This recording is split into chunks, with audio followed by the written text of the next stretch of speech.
Welcome to VSB News Online for Wednesday, June 24th. I'm Peter Kittel. The OBA government elected not to have its controversial law reforms debated in the Senate this morning, due in part to last night's appeal from the Center for Justice for it to take another look at the changes designed to redress the existing imbalance that has tipped the scales of justice in favor of the defendant. Opposition leader Diallo Rabane regretted the delay. Yes, we're disappointed because we're ready to go. It's a well-known fact that the Progressive Labor Party does not support these acts, and it's becoming a growing number of legal experts out there outside of these chambers that are showing that they're not supporting these acts as well. So we just want them to bring the acts so we can debate them, and hopefully we can convince the independents to vote against them. I do believe that the One Bermuda Alliance is hesitant to bring them because it's a distinct possibility that they're going to lose this vote. And it's a shame because I'm talking to my fellow Senator Mark Daniels. He said he sees some things in here that are useful, but overall the amendments coming down ought not to be coming down at this moment. And we can't figure out why we're willing to rush these through when the right thing to do is for them to withdraw these amendments and allow some comprehensive consultation to take place. Once again, we have the same thing that we sit in here week in and week out and talk about is where's the collaboration? The One Bermuda Alliance seems to mean that their idea of collaboration is this is what I'm going to do. I'll send you a letter. If you don't respond in an hour, then you must agree, that sort of thing. So it's just ridiculous that we're now seeing yet another bill that supposedly had collaboration now and have the very people who's supposed to help speaking out saying this is not what we want. The Senate passed the 12% increase in the cost of health care benefits with little rancor today, but there was concern expressed for the fact that while the cost of health care in Bermuda continues to rise, the quality of the community's health worsens. Junior Health Minister Senator Lynn Woolridge and opposition leader Senator Diallo Rabane addressed this issue. Yes, certainly that is a concern. In my wrap-up, I kind of focused on maybe four main things that this bill was addressing. And number one was sort of getting funds to the hospitals, to the hospital board. Certainly we have a state-of-the-art facility in the hospital that unfortunately has to be paid for. The economic downturn had a detrimental effect, I guess, on their funding mechanism, and so this government is trying to do something that will give them some money to help them out of their economic situation, their financial situation. Certainly, I also pointed out that the standard premium rate is community rated, so everyone contributes to the claims costs. So if everyone contributes positively, i.e. the claims costs are lowered, then each person will have to pay less amount. So it's a concerted effort as individuals and collectively as a community to ensure that we do our best to keep those claims costs down. Was $15 a month increase a good estimate? I can't remember if that was the total amount. I know it was a 12% increase overall. Working out to be about $15 a month. And yes, I know for some people $15 is quite a bit, but I believe there was also the emphasis for financial assistance persons. And so I believe that there are avenues where people who honestly cannot afford it, the underinsured and the indigent, will be able to avail themselves of the care that they need. We certainly don't want people to not avail themselves of care and end up in even worse positions than they are right now. We keep talking about the cost going up and up and up, right? But I asked, what was the real cost? Why can't the government explain the real cost to those who are going to be affected the most by these increases? No one is getting raises. In fact, people's salaries are going down. But we find ourselves paying more and more for the same resources that we got yesterday. So our dollar just doesn't stretch as far. Another thing that was of deep concern to me was that some of the expenses that government now pays, they intend to pull back from that and shift those expenses onto the everyday Mr. and Mrs. Bermudian, which again is going to hit their pockets hard. It's going to hit their pockets and make an impact on there. Now you have people deciding whether I do want to go to the doctor because it's just too expensive to go. And that's the real conversation we need to have. How can we have some sort of health reform that aims at bringing the cost of our healthcare down. And that's not just going to be the people who are paying for healthcare, that has to be the providers as well, and the hospitals. We all need to come sit around the table and figure out how can we get from where we are today. Now, of course, everybody wants the best treatment, and they don't sometimes worry about what it's going to cost them, and people take advantage of that to a certain extent. Yeah, I would agree. And, you know, Brian, sometimes in Bermuda, we have a way of living. We have a way of living that we've gotten accustomed to. And now we're finding ourselves, all of us are finding ourselves in positions where we never fathomed we'd be, you know, 5, 10, 15 years ago. And we all need to adjust. But everyone is adjusting and everyone is sacrificing, except it would appear the companies. The new XL Catlin Living with the Ocean exhibit at the Bermuda Underwater Exploration Institute is a dream for those interested in exploring how we interact with our oceans. Jeffrey Gardner, chairman of BUEI, explains. The purpose of the exhibit is to introduce people to not only the beauty of the ocean, but also to have them understand how important the health of the ocean is to our health, to human health on the planet, and to take them through some of the threats to the ocean. We've not always treated the oceans well, so we talk about the effect of pollution, particularly plastic pollution in the ocean. We talk about irresponsible fishing, whether it's catching the wrong fish, catching too many fish, or practicing fishing in a way that's damaging, such as bottom trawling. And we talk about climate change and the effects of warming on the ocean acidification, and the potential effects of weather. But then we go to the success stories, and we talk about particularly Bermuda success stories. And we talk about the whales and what Frank Watlington did by recording the whale sounds and how it inspired the Save the Whales campaign, which saved whale populations. And we talk about the Bermuda Tiger Shark Project and how they've discovered this migratory route that runs around the Atlantic because of the tagging that our people did here in Bermuda with tiger sharks. And we want people to respect sharks and look after sharks, not be afraid of them, but see them as an important element in ocean life. And then we talk about the fish pot ban and the importance of protecting our reef fish and how we have one of the most wonderful populations of parrotfish in the world and some of the healthiest reefs in the world.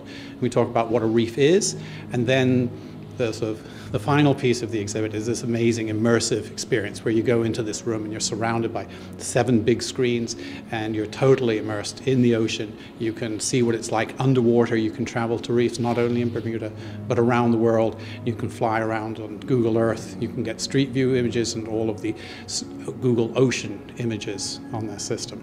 Now, is this exhibit something that one handles oneself, or will there be somebody directing them? Well, anybody can come through and direct themselves through the exhibit, but we will very specifically be bringing children through. We'll be bringing thousands of children through and giving them educational tours, which will have a component where they will watch a movie and then they'll come through and they'll be led through the exhibits and help them to understand the elements of the exhibit. The annual Bermuda National Trust Awards were handed out last night at a reception preceding the Trust's annual general meeting. Brian Darby has been looking at the long list of worthy recipients. If the quality and quantity of the 30 awards presented last night is any guide, then the island's environmental conscience would appear to be in very good shape. Although the total number of recipients are just too numerous to mention, there are some highlights. Among them is the awarding of the DeForest Trimmingham Award to Jean-Pierre Rouja of Look Bermuda and the Department of Conservation Services for the Cahao Cam project, in which cameras have been placed inside the burrows of the famous birds at Nonsuch Island. It is the top trust award for projects that inspire stewardship. The Silver Palmetto went to Penny and Paul Lejour for each giving close to 20 years service to the Trust, and the Michael Darling Shield to Sands Secondary School for its aquaculture facility. Finally, and most fittingly, the Patsy Phillips Bermudiana Award went to Michael and Tucker Murphy and the Parks Department for the restoration of the Baileys Bay Railway Trail. Brian Darby reporting for VSB News. Traffic was holed up and diverted on Harbour Road Paget at 7:50 on Tuesday evening when a car collided with a wall near Red Hole and ended up on its side. The driver, a 35-year-old Devonshire man, was not hurt, but he was subsequently arrested on suspicion of impaired driving. The car received extensive damage and traffic had to be detoured for over an hour. Any witnesses should contact the police at 295-0011. And we'll be back with more news right after this. The Marketplace Food Court is you and your family's one-stop shop. Start your day at the breakfast bar with omelets made to order and traditional Bermuda codfish breakfast. The chefs will cook lunch and dinner to your liking.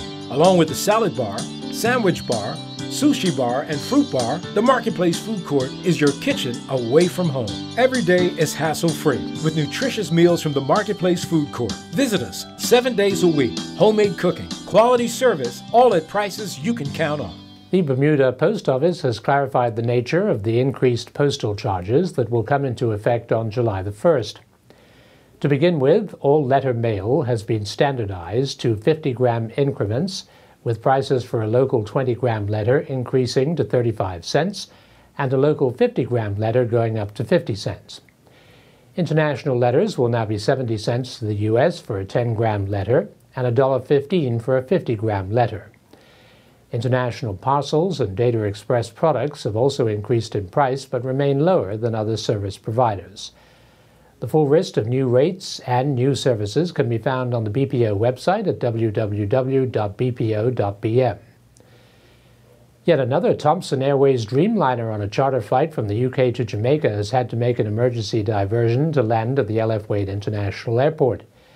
It happened yesterday evening, but on this occasion the reason was a sick 50-year-old woman and not rowdy passengers.